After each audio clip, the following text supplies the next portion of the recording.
Hello বন্ধুরা, cook with মৌহার চ্যানেলে সবাইকে স্বাগত জানাই। আজকে আমি বানাবো চিকেন নিহারি। রেস্টুরেন্টের মতন স্বাদ পেতে হলে এই রকম চিকেনের রেসিপি তোমরা বাড়িতে সহজেই বানিয়ে ফেলতে পারো। তাহলে চলো শুরু করি।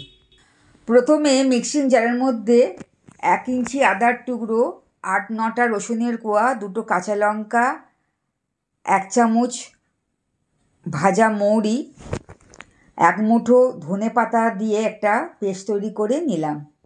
এখানে আমি মাংসগুলোকে ভালো করে ধুয়ে নিয়েছি। এবার 1 চামচ সর্ষের তেল, 100 গ্রাম টক দই দিয়ে ভালো করে মাখিয়ে নিলাম আর 1 ঘন্টা ম্যারিনেট করে রেখে দিলাম। কড়াইতে বেশ খানিকটা সর্ষের তেল নিয়েছি।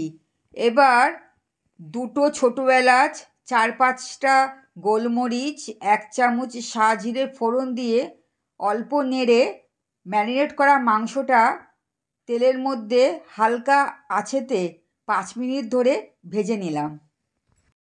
মাংসগুলো ভালো করে ভাজা হয়ে গেছে। এবার আদা ধনেপাতার পেস্টটা মাংসের মধ্যে দিয়ে ভালো করে কষিয়ে নিতে হবে আরও 2 মিনিট ধরে।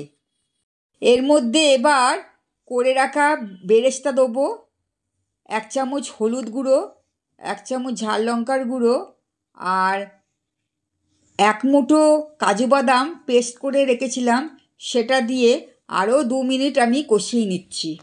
এর মধ্যে কাজু বাদামের জলটা দিয়ে ভালো করে নেড়ে 1 চামচ চিনি আর স্বাদ মতো নুন দিয়ে পরিমাণ মতন জল দিলাম, দিয়ে ঢাকা দেবো 2 মিনিটের জন্য। 2 মিনিটের পর ঢাকা খুললাম। চিকেন রেডি হয়ে গেছে, গ্যাসটা বন্ধ করে দিলাম। দারুণ স্বাদের এই চিকেনের রেসিপিটা পোলাও, নান, পরোটার সাথে খেতে ভালো লাগে।